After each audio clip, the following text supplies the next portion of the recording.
যে হায়না সরকার ছিল, এই হায়না সরকারের একজন ঊর্ধ্বতন কর্মকর্তা এমডি মহোদয় একজন রক্ত পিপাসু এবং অভদ্র, সে আমাদের জীবন নিয়ে সিনেমিনি খেলতে খেলতে আমাদের 5টা বছর আন্দোলনের মাঠে শেষ করে ফেলেছে। তাই আন্দোলন করতে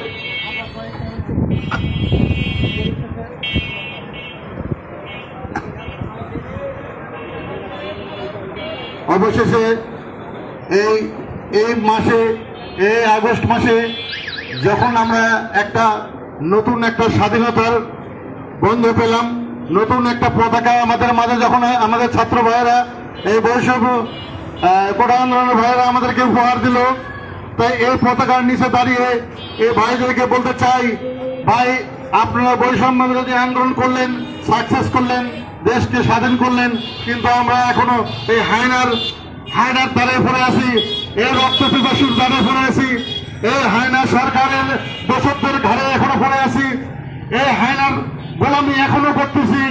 আমরা এখনো এই হায়না সরকারের এমডি মহোদয়ের গোলামি করে জিন্দির ভয়ে এখন আছি।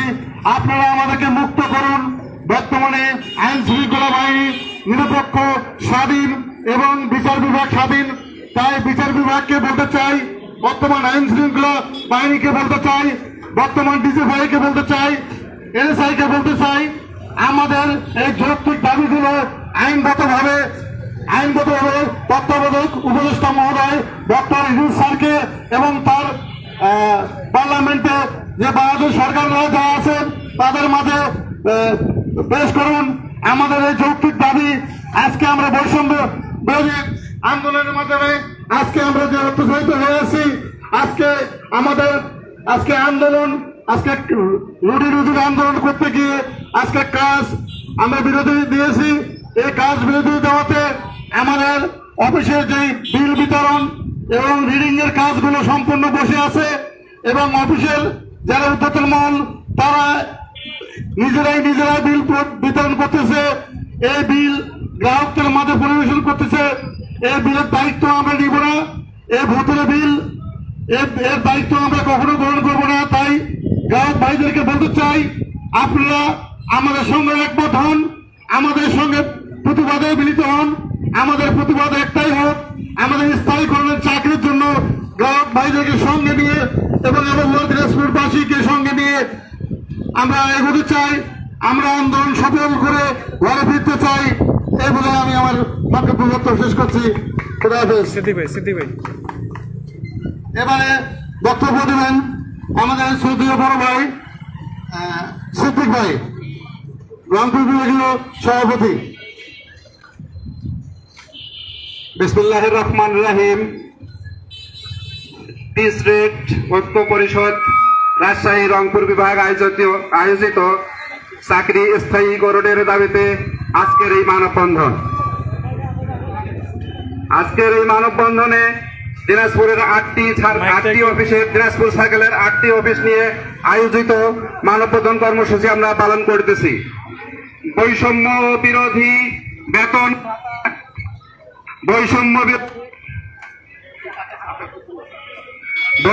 বিরোধী বেতন ভাতা দূরীকরণ এবং আমাদের চাকরি স্থায়ীকরণ।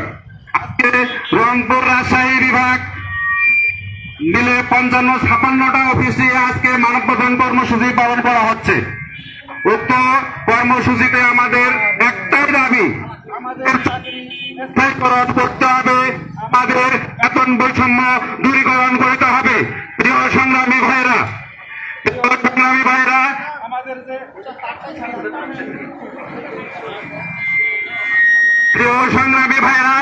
আমরা যে মানববন্ধন কর্মসূচিতে একত্রিত হয়েছি এটা শুধু আমাদের জন্যই না, দিনাজপুরবাসীকে জানাইতে চাই, আজকে মিটার রিডার কোনো বাড়িতে মিটার দেখে বিল করতেছে না।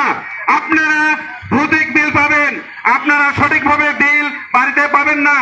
আপনাদের বিলের দায়িত্ব এই দিনাজপুর সার্কেলের 8টা অফিসের কোন মিটার রিডার বিল বিতরণকারী ভাইরা দায়িত্ব নেবে না, এর দায়িত্ব সম্পূর্ণ অফিসের। আমি আরো উত্তরগণ্ডে বলতে চাই, আমাদের যদি কোনো ভাইরা ভুল বুঝবেন না, আমরা কোনো রিডিং গ্রহণ করতেছি না, আমরা কোনো বিল বিতরণ করতেছি না। তাই কোনো বিলের দায়িত্ব আমাদের ঘাড়ে নেই। আমাদের একটাই প্রাণের দাবি চাকরি স্থায়ীকরণ। আমাদের সেই ফ্যাসিস্ট সরকারের এমডি, সেই আপনার ফ্যাসিস্ট সরকারের এমডি, তিনি দীর্ঘদিন আমাদেরকে রাজশাহী থেকে বিভিন্ন রকমের প্রলোভন দেখাইছে। এর আগেও আমরা বিগত দিনে দিনাজপুর প্রেস ক্লাবের সামনে প্রেস কনফারেন্স করেছি আমাদের চাকরি স্থায়ীকরণের দাবিতে, কিন্তু অদ্যাবধি আমাদের শুধু লোভ লালসা দেখায়, আমাদের কর্মবিরতির বিভিন্ন ব্যাঘাত ঘটায়, আমাদের কর্মবিরতি থেকে উত্তোলন করে তারা বিভিন্ন প্রলোভন দেখাচ্ছে। সংগ্রামী ভাইরা, আমি এটুকু বলতে চাই, আজকে যে রাজস্বের কারিগর, আজকের যারা রাজস্বের নেস্কো কর্তৃক রংপুর রাজশাহী বিভাগ আয়োজিত যারা রাজস্বের কারিগর, তারা আজকে মাঠে কেন? তারা তাদের পরিবার পরিজন আজকে সঙ্কীর্ণ অবস্থায় কেন? আমি ঊর্ধ্বতন কর্তৃপক্ষের নিকট জবাব চাই। প্রিয় ভাইয়েরা আমার, আমাদের প্রাণের দাবি, আমাদের পরিবারের দাবি, আমাদের চাকরি স্থায়ীকরণ করতে হবে। আমাদের চাকরি স্থায়ীকরণ না হওয়া পর্যন্ত আমরা ঘরে ফিরবো না, এই কথা বলে আমি আমার সংক্ষিপ্ত বক্তব্য শেষ করছি। আসসালামু আলাইকুম।